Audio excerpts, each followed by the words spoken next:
Yo, Cowboy Nation, there's a few waves in this free agency that we have to sit back and say, all right, it is what it is. I believe that the Cowboys are now geared up to maybe dance in the free agency after the draft, although they're creating space and moving Chris Jones out the paint. He's no longer here. The guy been battling through some injuries, and we can look back at the tape and see, man, he was just never changing of the field. He was never flipping of the field anyway. And now they're going to go with the other kid that was punting the ball. And we was like, yeah, Hunter, I believe his name is Hunter. The guy that was getting Niswander. Yeah, Niswander. They're going to roll with him. So we saving about close to $2 million. And they saving a lot of money. And we never know the directions of the Dallas Cowboys. I do know that we had high hopes for the Cowboys to make a semi-splash. Not a big one, but a semi-splash. But we hired, a 35-year-old tackle who I believe strong physical, 6'8", north of 320 pounds. So it may be a situation where as we look back at it and say, all right, cool. Is he stronger than Terrence Steele, at least? And that's the situation.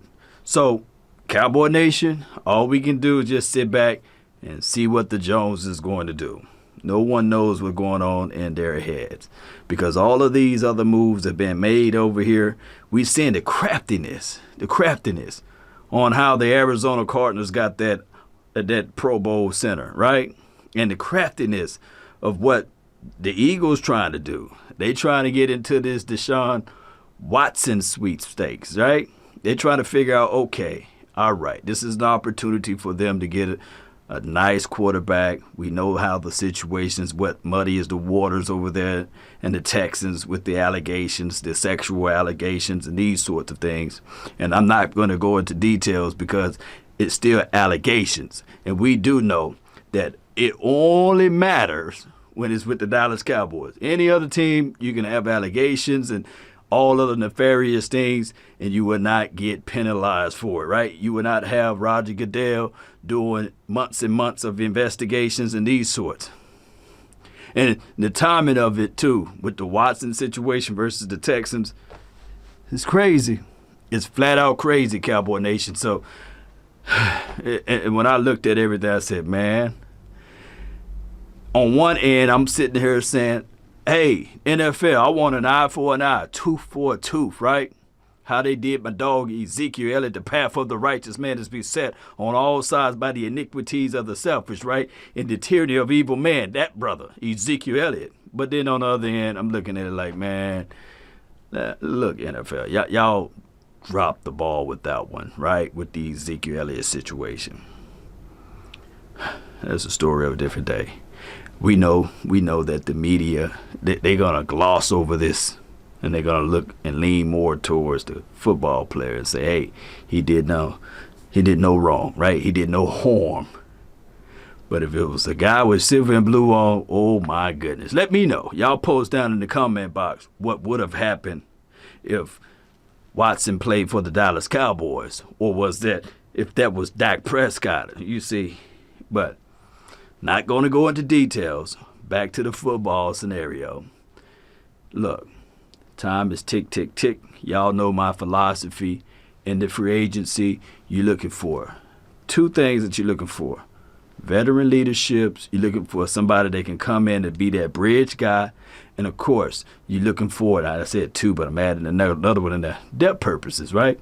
You want to be able to fill that void. And then so when you go into the draft, you can look at this draft and say, hey, I'm bringing forth the philosophy and the thought track of going with best player available. Let me repeat, best player available. But when we look back at this thing now, we're sitting there saying to ourselves, all right, cool. Cowboys, we love them, but the part of this season right here, the free agency, we just sit on our hands. And it falls right into what Stephen Jones was saying. You do not want to pay players out of the free agency. You pay good players like they're great players and great players like they Hall of Fame players, basically, however the saying goes. You guys can put it down in the comment box. So the Cowboys, we looking at this thing, and we sitting back and we looking at it like, okay, there are some cornerbacks that can help. There were some defensive tackle guys that can help.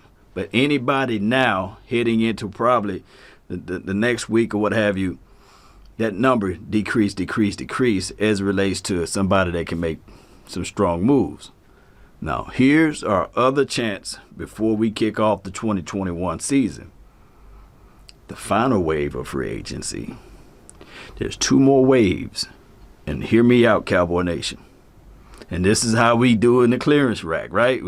We shopping through the dollar stores. We looking down every aisle. We trying to find that special deal, that diamond in the rough, right? But there is a way. How? What is that way, Law?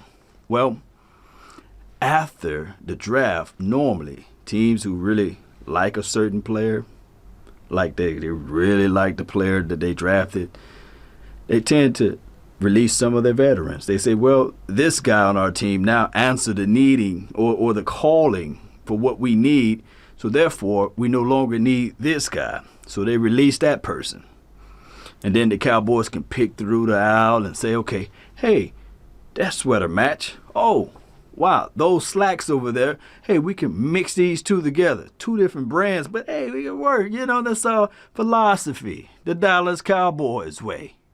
Don't want people to call us greedy, right? So we go down, we take our time, and trust me, whoever we sign will have the most clicks, the most views, Undisputed, First Take. All of those shows will be talking about it compared to any of the draft picks because they're going to be really looking at what the Dallas Cowboys doing.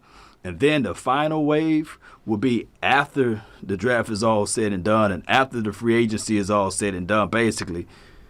We'll be after week 1. That's when you can bring in a veteran guy, right? Hear me out, Cowboy Nation. You can bring in a veteran guy, and his contract will not be guaranteed after week 1. So that will be they'd be holding that against us, right? They would be saying there's still a chance and opportunity for us to bring in such and such guy under a veteran's contract, and his contract will not be guaranteed for the full year. That's the pretty much the circle of what the Cowboys been doing. Now our hope is Cowboy Nation, is for maybe, just maybe, hear me out, Dan Quinn can establish some type of tone, some type of momentum during his off season. Maybe they compete, they could be combative. Maybe the offense be on the same page. The growth factor of Blake Jarwin coming off of his injury, the growth factor of Dak Prescott, CeeDee Lamb, all of those guys working together. The offense looked better than what they looked last year. Hopefully that could be the situation. Oh, and that front 5, the offensive line, if they can stay healthy, now they got all of the off-season stuff together, training camp and beyond. That will be our battle cry. Heading into 2021, we'll say, okay, we were healthier than what we were last year. Those games that we lost was due to health and these sorts of things. And then we get on the same page, and then we can get this thing going. Let me know how you guys feel about what I just said. Cowboy Nation, shout out to Chris Jones, wherever he may land his feet, or hopefully he can get back onto the right page somewhere. But now we got what? Extra money. Let's see what the Cowboys going to do with it. All I want them to do is get one veteran on the defensive side of the ball to be that bridge guy. Will they do it, Cowboy Nation? That's been my time. I really thank you all for yours. And remember, you're listening to nothing but the best. Salute. We out. Peace.